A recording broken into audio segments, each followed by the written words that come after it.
Hola, hola, hello, welcome back to another episode of Vamos por un Café. This is Nada, I'm your host, and as you all can hear, this episode is a little bit different because it's recorded in English. Como pueden escuchar, este episodio es un poco diferente porque está grabado en inglés. Es algo que quise experimentar y ver cómo va, porque quién sabe, podemos expandir más a las personas que entrevistamos en el podcast y romper fronteras. Y también les quiero avisar que voy a estar subiendo un video en YouTube con subtítulo en español para que también puedan disfrutar de esta entrevista que voy a estar haciendo a esta personita especial y para que puedan conocerla y que puedan aprender de ella. Y nada, de vuelta al inglés. So, today with me is my longtime best friend, Isis Montes de Oca. If you have been followed the podcast and have been listened to the first episode, you know she was one of the first person I interviewed for the podcast. And the episode we record together was a hit. Like, people really love it, and I always ask her, like, Isis, we should do another one, and she was like, okay, yeah, let's do it, but let's do it in English. So here we are, recording an episode in English. So if you don't know Isis, she worked at H&amp, a global accounting firm, as a global talent acquisition manager. And also she's a professor at FIU Florida International University, where she teaches marketing yourself and personal selling. And that's very impressive, people. So today we'll be talking with Isis about how to get your ideal job and how to balance your working life and your personal life, and what to do when you get caught in a working environment situation where you don't know what to do. Isis will be sharing us some tips about it. So I hope you guys like it, and so let's do it. Empecemos.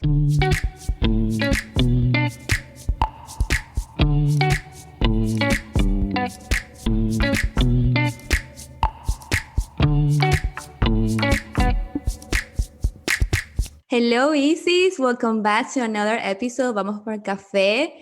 Thank you for saying yes to recording this episode with me. And also, did you know that the last episode we recorded together was one of the most downloaded episodes for my podcast? Oh, that makes me really happy. Glad to be here. As we were speaking out of the microphone and out of the recording, I was telling you that I'm very proud of everything that you have accomplished. Or a friendship backs up to like almost 10 years ago, and I'm very, very proud of everything that you have accomplished. This amazing podcast that is helping women and everyone around the world. So it is my pleasure to be back here again and share with you another coffee. Cheers. Cheers. So people, when they were listening to your episode, they were saying, oh my God, I love the Pinksuit Recruiter episode. She's amazing. I love what she wants to. I can relate to her story. And they will always ask me, can we have her back? Can you like record an episode with her? I'm like, yeah, sure. And then you were like, no, we should record another episode. And you say in English. I'm like, Isis, in English, I don't know. So you like another challenge for me, because it's, as you know, English is my second language, but here we are recording in English. Yeah. I was very down to do an episode in English. As I always said to you, and actually one of my professors in college, Professor Estare, taught me to get comfortable with uncomfortable, and I think we have to live through that. And that's a learning that I take every day with me. Get comfortable with uncomfortable. So here I am with you now, getting uncomfortable, recording an episode in English. So you guys asked, and she's here back with me with another episode. So let's start it. Let's do this, Isis. Of course, I'm ready. Okay, one of the questions that I wanted to start with is how to make yourself stand up among the rest. Do you mean in a professional setting, like in a resume? Yes, as you are a recruiter, right? What catches your eye when you see somebody? What is it what you're looking for in the professional setting? Yes, of course. There are a couple of things that always catch my eye, and that's an amazing question because I do get it a lot from my students at FIU as well as recruiters that recruit at my current job at H&amp. And there are many things that stand up. I want to take two scenarios. For example, if you back in the days or you meet somebody through a virtual meeting or even going to a career fair, I think if you go to a career fair, what catch my eye is personality, and that person that is not like, oh, who are you? Instead of coming asking me who I am, tells me, oh, I know that you work for this firm. I know that you have XYZ positions open. Somebody that has done the research, somebody that has gone a little bit above and beyond the call of duties rather than just showing up to a career fair. Somebody that comes and wants to engage with me, have a conversation with me, that shows passion for the companies. And I think if I have to touch a point right now is that most organizations are looking for people that aligns with their core values. Knowing the company core value, who they are, and listen, here is not that the company wants to have you. You also need to want the company, because if the company doesn't align with who you are as a person, there's no way that it's going to work. I always said that finding a job is like dating. You have to find the perfect match. And one of the things that for me, I always like to put myself an example, because I'm I'm the only one that knows me and I cannot speak on behalf of others. But when I graduated from college, I had the goal to work for an organization that will work beyond the profit, that will make an impact on people's life. Thankfully, I landed a job with H&Co, and they allow me to become a recruiter, where my passion lays. I love helping people. I love making an impact on the world, and it aligns with the core values of the firm, because our mother CEOs always said that we have to help a person a day. Therefore, here I am finding these organizations. So always try to find the core values of the organization. Always do your research. And if we took to my second scenario that I think is very important when looking for a job, is that from the resume base. Why? For example, me as a recruiter, I get, for our internship program, we got about almost 1,000 resumes. So imagine how you're gonna make your resume stand up among all the pile of resumes that you get. So I always suggest that if you really, really want a company, I don't suggest to do this for every single position that you hire for, that you apply, sorry, for. I recommend this for the companies that you really want to work for. And for that, I suggest that you tailor the resume to the job description. Why is that? Because if you're going to apply for huge organizations such as SpaceX, Tesla, you name it, probably they're going to use SEO. What is SEO? Is search engine optimization, like Google. They search by keywords. So, for example, if you're going to apply for a position in Tesla and they need somebody with Java knowledge, they're probably going to look into their system, and they're going to look for resumes that have the word Java. So that is what is very important, that you also tailor your resume to the job description of the organization that you really want to work for. I don't recommend doing this for every single position, because imagine you will have 1,000 resumes. So I think that is what I look for, that people like actually do the research and they know who we are, as well as if you really want to make the resume stand up and you're going to big organizations, tailor your resume. I hope that answered your question, Nado. Perfect. Yes, you did. So, like in a short sentences, we have to how you say to use keywords in order to get the attention of the recruiter when you're applying online, and also when you're going to a career fair. Just ask the recruiter stuff, right? Like ask interesting questions, like get them to know you, right? So, okay. Exactly. So let's talk about the word branding. So I know your brand is the Pinksuit Recruiter, right? So, yeah. Before I ask you this question, can you give us how you started the Pinksuit Recruiter? Because maybe the people who are listening to the episode now, they didn't know how you started as a Pinksuit Recruiter, how the name came up, right? So can you give us a short? Of course, and that's a very funny question, because I'm very tiny. I'm 5 feet almost, and I will go to these career fairs. Well, actually, when I got the job with H&Co, I got to this career fair that they were mostly for accounting students, and usually in the norm, and it is ingrained in you in business school that you have to wear black and white, like if you're going to a funeral. So I decided to go to career fairs as a representative of the firm, wearing a pink suit. Obviously, it was not like a flashy pink. It was like kind of like this, a baby pink. So the students will remember me. So it got to the point that even the dean of the universities knew who I was, because they will identify me as a Pinksuit Recruiter. So somehow the brand created itself around the pink suit, and until this day, if I actually got an email from one of my students the other day saying, you haven't worn your pink suit in the last 2 classes, and I was like, I'm so sorry, I only have a couple, they need to go to the laundry. But that's how it was born. And taking to your question, I think that's a great question. Right now, just taking to the United States, the unemployment rate, although is going down, it was very high after the pandemic. So right now, it is imperative that all professionals have a brand. Either on LinkedIn, either on YouTube, either wherever you are, you have your brand right now, and I'm very proud of you for doing that. And it's your podcast. Everyone knows that you're the host of Vamos por un Café. So you want to find yourself, have an identity, have something that makes you different from the rest. For example, I always tell my students that, for example, in my instance, I work with very high level tax professionals. I know that their brand, it is within the international realm, whatever it is, whatever you wanna specialize in. Make sure that you make yourself recognizable. That is just beyond the resume. They know that you bring something on the table. Maybe it's your knowledge on a certain topic, maybe is your ability of public speaking, but make yourself unique, make yourself very different from the rest. And so the company knows when you're looking for a job that you're bringing something special. And the good thing when you have a brand is that you're at some point you're going to stop looking for a job. People is going to come to you because of the added value that you're bringing to the table, and in this case is your very special and different brand. Does that answer your question, Nala? Yeah, I was like thinking about what you say about the brand, like you have to create what is your value, what like it represents you, right? But there's a lot of people having trouble finding their brand, you know? So if you are like, don't feel like you have to have a brand, like it will come, right? Like at your time, because everybody is doing it. Like don't feel like you have to find it right away. It will take time, I think, right? 100%. It takes time. And I think finding your brand, finding your voice is not something that it will happen from one day to another. You have to have experience. And I think people, I'm going to get a little bit of backlash on this. People think that having a brand is having 1,000 followers on Instagram or be an influencer.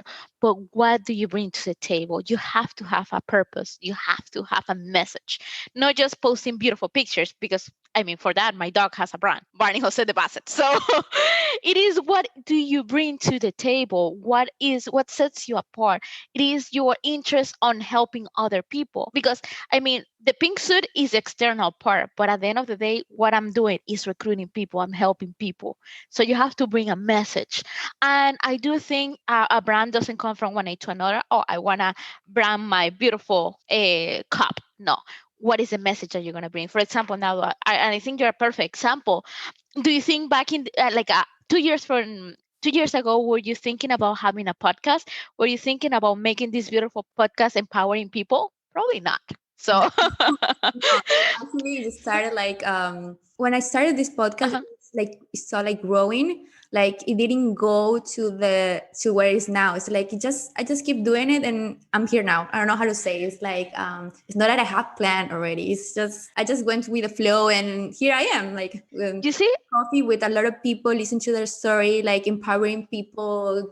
Like if you have a message as powerful as empowering people, helping others, I promise to you, your brand is gonna grow organically. You're not gonna have to spend money on branding or anything. Probably at some point, yes, when it gets to a certain point, but at the beginning, it's gonna grow organically while you're connecting with people. People love your message. People love what you're offering, and that little by little is what is gonna start growing your brand. But a brand is not created from one day to another. You have to invest time.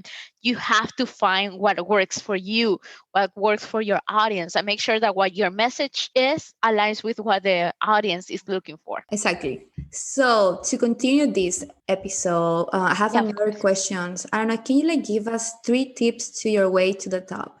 I know that you have grown a lot from since you started and at Asian Coast. So can like you share with us 3 tips that you think will help us grow in our company? Of course. Well, I want to make a parenthesis there. I have grown a little bit as a professional, but I think like I still have a long way to go. It's funny because I was talking to my manager that I have come a long way, but I still have a lot of things to work on. And I think that's one of my first one. You never settle. Always look for improvement. Always look for things that you can do better, to learn new things, to be hunger for more. And the moment that you are comfortable, I think that's the moment that you have to check what you can do better. The second advice is always the one that I mentioned. Thanks to Professor Soltero. I think, como dice en español, le está picando el oído de tanto que lo menciono. Get comfortable with uncomfortable. I think that's something that it was taught to me in college, and I take it every day of my life. Get outside of your comfort zone. Get outside. Try new things.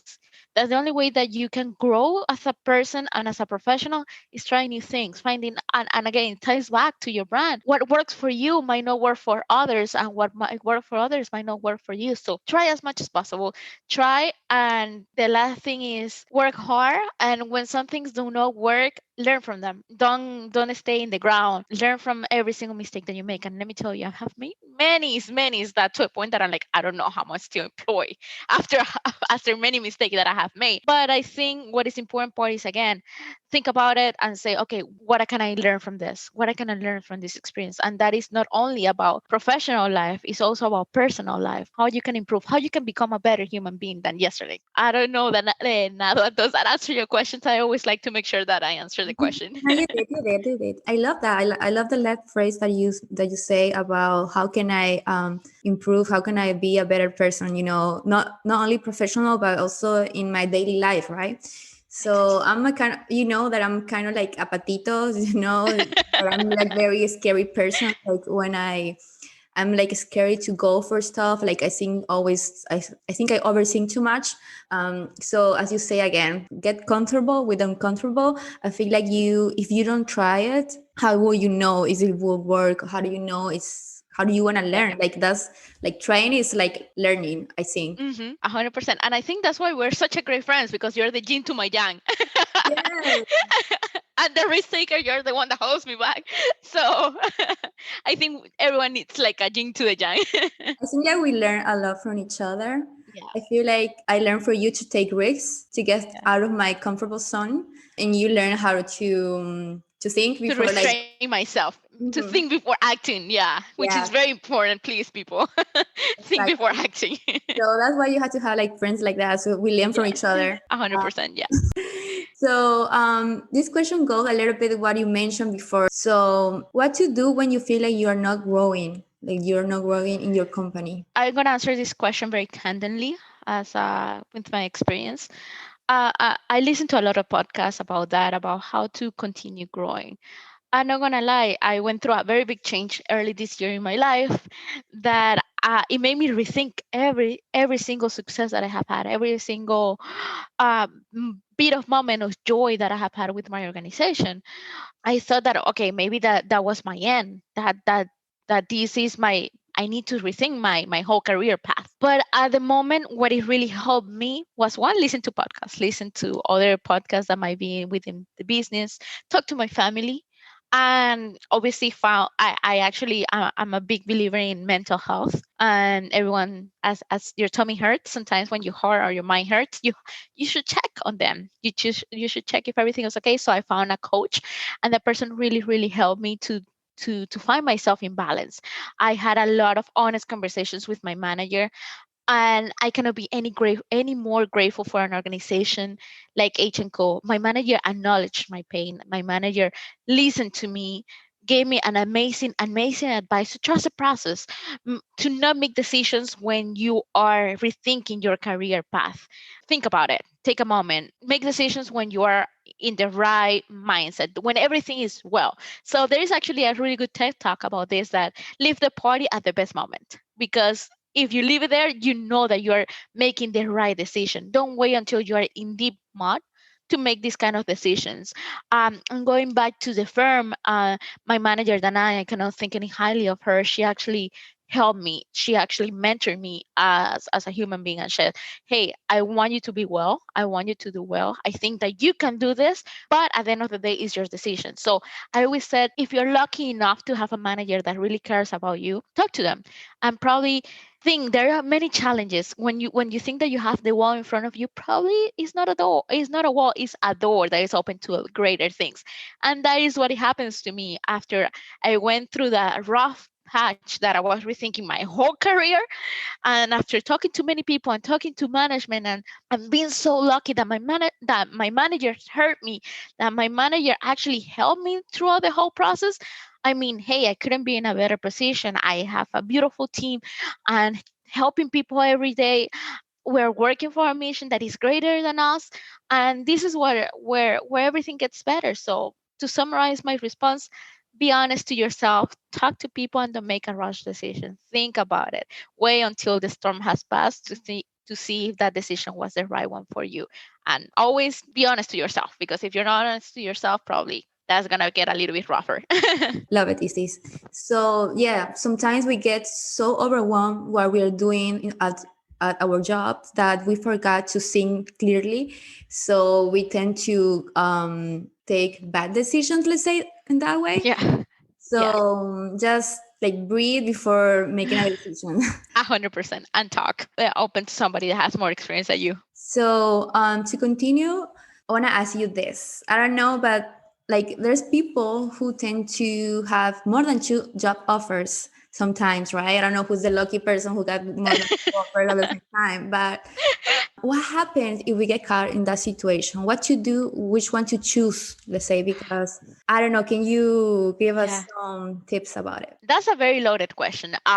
Actually, when I graduated from college, I had two offers. I had one with a major Fortune 500 corporation and H&Co. By the time we were at H&Co, we were a dot in the map. We were tiny by the time. Now we are way bigger than who we were. So at the moment when you get two offer letters, I think it goes back to what I was mentioning, what I've been mentioning throughout the whole podcast. Check the company. Check where you are gonna feel that you're gonna make an impact, where you feel that your core values align the most. For me, just to give you an example, when I had the two offer letters, I was like, either I can go to a Fortune 500 company where I'm gonna be probably just a number, and probably everything is so well structured that I'm not going to have an ability to make an impact, or I can go to a smaller organization where I'm going to make an impact 6 day one. But this is my core values. I'm an extremely driven person, so I wanted to make impact. But if I am a person that likes more a normal routine, probably I would have gone to the other organization. So you have to know yourself very well. You have to know where you're going to have the growth, where you're going to have where what you're looking for, whatever it is it growth, is it money, is whatever it is gonna be a better career path for you. So I will say, first of all, ask yourself, what do I want? Do I want to grow very fast? Do I want to have more of a steady life? Do I want to have more money? Which I don't blame. Believe me, I want more money too. So whatever it is that is within you, make sure that it aligns with the choice that you're gonna make. Either, and do not get scared about like, oh my god, I'm gonna go to a bigger company or a smaller company. And the other thing that actually I'm a big believer is trust your gut feeling, trust that instinct within you. That instinct within you is going to take you to very, very far places. You should never ever shut that voice inside of you, because that probably is what is going to take you away from problems and is going to guide you into the right direction. So we should go to places that we feel like we stand with what we were looking for. Like if you're looking for money, okay, let's go to the one that pay more. If we're looking exactly. if you're looking for a place that you want to learn, okay, so I think it's something I want and I want to learn from it. Love it. Okay, I know as an international student and a lot of students, not only internationals, they tend to go for unpaid internships. So should we sorry, I'm not anymore a student, but I mean, I'm Well, still unpaid. your question is if we should take an unpaid internship? No, my question is, should we only go for paid internship or also go for unpaid internship? That's a really good question. I believe this is my very personal opinion, and aside from professional, I believe like anyone, either international, not international, you should never get an unpaid position. Why? Because your time is valuable. Unless that, oh my god, unless that you're gonna intern for, like, I don't know, the president of the United States, of course, go by all means, whatever it is. But I think that your time is money. And if you're gonna put your time and efforts, you should get some kind of rewards. Perhaps you can work into something, perhaps not like if you don't want to get salary, perhaps they can pay for your gas, perhaps they can pay for your lunch, some kind of reward, or not reward, no, for some kind of payment for your time. Because imagine going, your time is money. And if you're going to be interning for this organization, you want to make sure that they value you as a professional and as a person. I do not believe Isis as unpaid internships unless that they're very high level, and the return that you're gonna get on the investment of your time is gonna be way bigger than money, if that makes sense. But if it's like a normal internship, I will highly recommend to go for a paid internship all the way, because it means that the company probably is gonna appreciate the time that you're giving them. Does that make sense, Nalwa? Yes, and you have to like value yourself too. Everyone here is worth it. Everyone, either international or not. I was an international student once, and sometimes we do feel that the mountain is so high that we're not gonna get to the top. But we will. We have to know our value. We are human beings. Like, we have invested so much time and effort into being in school. We have to try to get the return as soon as possible. So, Isis, as a pre-international student, so I want to ask you, what do you suggest we should do to secure, like during school year, what should we do to secure a working visa? What are the steps that we probably can do to get a job offer? That's another loaded question. I think when you're an international student, it is very hard. I've been in their shoes. I've been in the shoes of every single international student, and I know the pain. And especially because I have seen people that have really worked a lot to get that visa and stay in the state, but sometimes it doesn't happen. And I want to say that that's okay, because I trust a lot in if something is meant to be, it will happen. But I want to make sure that you did everything under your power to make it happen. And if you did every single bit, sweat, tears, and blood, and it still doesn't happen, it's because it wasn't meant to be. But make sure that you do everything. And what would if I wasn't a student again and I would have to walk my steps again, what would I do? Probably get very much involved on campus. Campus organizations help you tons. And I didn't know that until I was a recruiter. I wish somebody would tell me, get on campus and get on every single campus organization, because they actually connect you with people. They actually help you land a really good job. And for example, if you're an accounting student, they are amazing organizations, a beta and alpha, and they have firms like mine trying to beg into getting into these students. So imagine having these kind of powers. Go into campus organization, go to career fairs, get involved, and try to get as many internships as possible. If you do that, I guarantee that most likely you can get a job or a full time. But I want to say again, sometimes it is not easy to be an international student, and it's very, very hard to try to get a visa. And especially nowadays, that is getting even more complicated than it was before. I got lucky that my process was very, very smooth, but I think that was a little bit of luck. I don't think that was my hard work or anything. It was just a little bit of luck, and it was meant to be. And again, if you have done everything under your power to try to stay here and trying to find a job, and it didn't work, probably it's because you have something better somewhere else. And I feel so bad when the students try so hard and it doesn't work. And you have to understand that maybe it wasn't meant to be. Something better is about to come your way. So it is very hard. It is. I agree with you when you say when you try, but it didn't happen. It's because it didn't mean to, right? It It's didn't mean to like, be. yeah, it didn't mean to be. And I think if you did your part and you try everything, it's okay. I mean, you did your part, and as you say, it didn't mean to be. And there's something better out there for you in another place, in 100%. another company, and something better is out there. Something better is out there, 100%. Maybe in another country. Who knows? Who knows?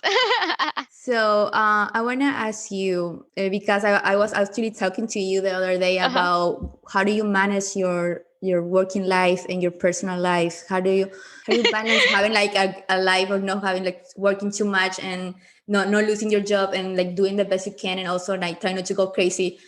That's an amazing loaded question, because I found myself, I still find myself very much invested in my job. I'm very much invested. I love what I do, and sometimes it can get a little bit on the way.